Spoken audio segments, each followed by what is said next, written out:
Party ये अल्लाह की मेहरबानी नाल इदू बाद तुहानू यूथिया को नहीं नजर आना पूरे पाकिस्तान दे विच। ये कैसी जाहिल कौम उसने 4 सालों में पैदा कर दिया। ना वो अपने माँ बाप की इज्जत करते हैं, ना उन्होंने अफवाज पाकिस्तान की इज्जत की, ना उन्होंने पाकिस्तान की इज्जत की, ना उन्होंने हमारे शहीदों की इज्जत की। वो नलायक सदर आरफ अलवी जिन्हें उन्होंने 3 बारी कहा कि खातमुन नबीयीन कहा, लानत वो सदर ते भी जिन्हें ये हलफ ले लिया, उन्हें दंद कट के विखा दिते ने हद भी नबी इन्हें उन्होंने शामिल होंगे जिदा ना इमरान हाँ अब्दुल्ला बिन उबई है। वो मुनाफिक है, वो इमरान हाँ मुनाफिक है। लिहाजा जेड़े जेड़े बंदे जिन्ना यूथियां ने इस मुल्क के नाल 9 मई नूं दहशतगर्दी और गद्दारी की है, उन्होंने पाबंदे सलासल करना चाहिए।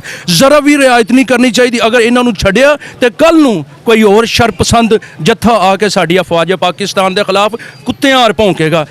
वालेकुम सलाम वरहमतुल्लाहि वबरकातुहू। सर कैसे हैं? अल्हम्दुलिल्लाह अल्हम्दुलिल्लाह। अच्छा, मौजूदा हालात में इलेक्शन हो जाए तो वोट किसको देंगे? अल्हम्दुलिल्लाह एक ही बंदा नज़र आ रहा है, उसका नाम है मियाँ मोहम्मद नवाज़ शरीफ, जिसने आप मेरे भाई हैं, मेरे से छोटे हैं, मैं 88 से देख रहा हूँ। इस इमरान खान फितने ने इस मुल्क किया बेड़ा गर्क और तबाह व बर्बाद कर दिया है, जिसका नाम इमरान नहीं ये 4 साल में। अच्छा, वो प्यारे भाई 2017 तक तो ये आपका मुल्क ऐसे बूस्ट कर रहा था, हर चीज़ सस्ती। 150 जो है ना वो पेट्रोल था, 190 वो क्या डॉलर था जो है ना, 35 जो आटे का रेट था जो है ना, तो 100 तक डॉलर किया था। नहीं वो भाईजान वो अवामी बंदे थे मियाँ मोहम्मद नवाज शरीफ।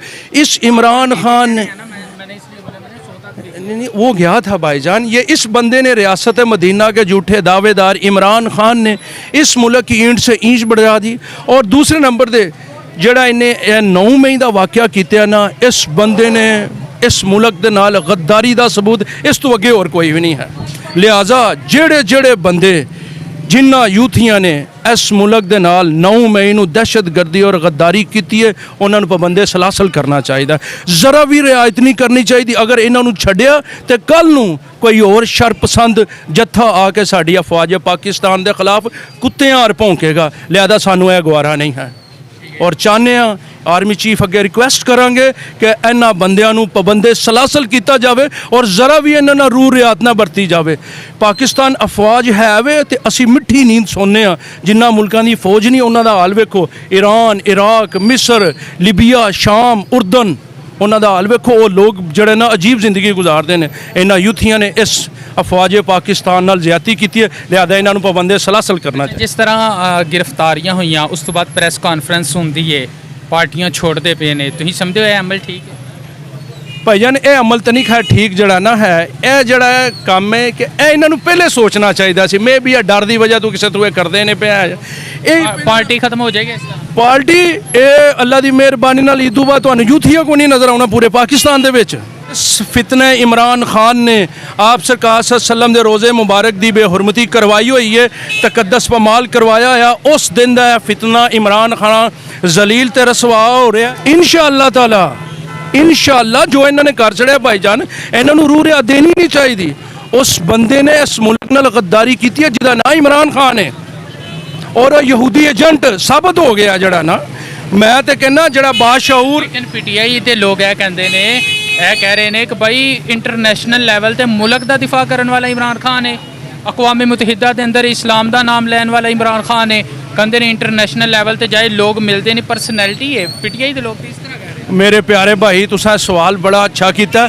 जिस बंदे नू मेरे आका दो जहां हज़रत मुहम्मद मुस्तफ़ा सल्लल्लाहु अलैहि वसल्लम नहीं कहना आंदा, उस बंदे ने की ये रियासत मदीना बनानी है तो किस इस्लाम का जड़ा ना उन्हें मंशूर का एजेंडा करना। जिस दिन का मेरा वीडियो चलाना जे, जिस दिन का इस फितने इमरान खान ने आप सरकार सल्लम दे रोज़े मुबारक की बेहुरमती करवाई हुई है, तकद्दस पमाल करवाया है, उस दिन का फितना इमरान खान जलील ते रसवा हो रहा है। और इंशाअल्लाह अल्लाह तुहानू भी जिंदगी देवे तो मैनू भी जिंदगी देवे, बाकी जिंदगी ने जलील और रसवा ही होना। खान साहब दे देखो वो कहते हैं असीं इन्ने हुजूर नाल इश्क करने, वो कहते नंगे पैर हो जाते हैं मदीने। वो मेरे भाई आप सरकार सल्लम दे दौर दे विच यहूदी जड़े सन ना ते बुत परस्त, वो जड़ा है ना बुत रख के नमाज पढ़ते सन है, मुनाफिकीन सन है। तो वही आ गई सी कि रफा या दैन करो बुत थले टिकनी। ये उन्होंने शामिल होंगे जिदा ना इमरान हाँ अब्दुल्ला बिन उबई है। वो मुनाफिक है, वो इमरान हाँ मुनाफिक है जी। मैं ਤੁਹਾਨੂੰ ਹਕੀਕਤ ਕਹਿ ਰਿਹਾ ਵਾਂ ਹੈ ਜਿਹੜਾ ਇਸ ਬੰਦੇ ਨੇ ਦੀਨ ਇਸਲਾਮ ਨੂੰ ਬਹੁਤ ਜ਼ਿਆਦਾ ਨੁਕਸਾਨ ਪਹੁੰਚਾਇਆ ਔਰ ਦੂਸਰੇ ਨੰਬਰ ਤੇ ਇਹਨੇ ਰਿਆਸਤ ਇਕਵਾਮੇ ਮੁਤਹਿਦਾ ਚ ਉਸਨੇ ਖੜੇ ਹੋ ਕੇ ਜਿਸ ਤਰ੍ਹਾਂ ਹਜ਼ੂਰ ਦੀ ਇਹ ਖਤਮੇ ਨਬੂਵਤ ਔਰ ਹਜ਼ੂਰ ਦੀ ਜਿਹੜੀ ਇਹ ਨਮੂਸ ਦਾ ਦਿਫਾ ਕੀਤਾ ਹੈ, ਐਪਰੀਸ਼ੀਏਟ ਕੀਤਾ तमाम ਇਸਲਾਮੀ ਮਮਾਲਿਕ ਨੇ, ਇਸਲਾਮੀ ਮਮਾਲਿਕ ਦੇ ਜਿਤਨੇ ਸਰਬਰਾਹਾਨ ਨੇ ਉਹ ਇਸ ਨੂੰ ਐਪਰੀਸ਼ੀਏਟ ਕਰਦੇ ਪਏ ਨੇ। ਤੁਸੀਂ ਕਹਿ ਰਹੇ ਹੋ ਕਿ ਇਸ ਲਈ ਮੇਰੇ ਪਿਆਰੇ ਭਾਈ ਉਹਨੇ ਖੁਦ ਅਮਲ ਨਹੀਂ ਕਰਨਾ। ਜਿਸ ਬੰਦੇ ਨੂੰ ਹਲਫ ਚੁੱਕਦੇ ਆ ਉਹ ਨਲਾਇਕ ਸਦਰ ਆਰਫ ਅਲਵੀ ਜਿਨੇ ਉਹਨੂੰ 3 ਵਾਰੀ ਕਿਹਾ ਕਿ ਖਾਤਮੁਨ ਨਬੀਨ ਕਿਹਾ, ਲਾਨਤ ਉਹ ਸਦਰ ਤੇ ਵੀ ਜਿਨੇ ਇਹਦੇ ਕੋਲ ਹਲਫ ਲੈ ਲਿਆ ਉਹਨੇ ਦੰਦ ਕੱਢ ਕੇ ਵਿਖਾ ਦਿੱਤੇ ਨੇ ਹਦ ਵੀ ਨਬੀਉਲੀਨ ਨਬੀ ਇਹਨੇ ਦੀ Slip of tongue। ਉਹ ਮੇਰੇ ਭਾਈ ਉਹ ਲਿਬਰਲ ਹੈ, ਉਹਨੂੰ ਤਾਂ ਮੁਸਲਮਾਨ ਕਹਿਣਾ ਹੀ ਗੁਨਾਹ ਹੈ ਜਿਹਦਾ ਨਾਂ इमरान खान है। वो बंदा मुसलमान नहीं है, शराफत का लबादा उड़ा हुआ है प्यारे भाई, उसने वो मुसलमान नहीं है और मुहिब्बे वतन नहीं है। माशाल्लाह आप समझदार हैं। 9 मई को कभी किसी ने हुआ यार सिटिंग, उसकी हर बंदे ने मेरी गुजारिश सुने। 2017 को सिटिंग वज़ीर प्राइम मिनिस्टर मियां मोहम्मद नवाज शरीफ साहब थे। हम लोग जो है ना वो उनको पसंद करते हैं, लाइक करते हैं। हम लोगों ने तो जाके किसी का गमला भी नहीं तोड़ा था। ये कैसी जाहिल कौम उसने 4 सालों में पैदा कर दी है। ना वो अपने माँ बाप की इज़्ज़त करते हैं, ना उन्होंने अफवाज पाकिस्तान की इज़्ज़त की, ना उन्होंने पाकिस्तान की इज़्ज़त की, ना उन्होंने हमारे शहीदों की इज़्ज़त की। नवाज शरीफ के दौर में तो ये भी हुआ था ना, जैसे सुप्रीम कोर्ट के ऊपर हमला कहती हैं, तो वो उस वक्त चढ़ाई की गई थी। और मेरे भाई वो एक अलहदा मैटर है, उस पर भी आपसे मैं बात कर सकता हूँ। अल्हम्दुलिल्लाह मुझे इतना नॉलेज है। ये जो सान्या हुआ है ना, इस जैसा 75 पाकिस्तान को बने साल हो गया, कभी किसी ने नहीं किया। ये इसने जाहिल कौम 4 सालों में पैदा की, यूथिया। ये अपने माँ बाप की इज़्ज़त नहीं करते, अफवाज पाकिस्तान की इज़्ज़त नहीं करते, पाकिस्तान की इज़्ज़त नहीं करते, लिहाजा इनको कभी भी छोड़ना नहीं चाहिए। बंदे सलासल करना चाहिए इनको।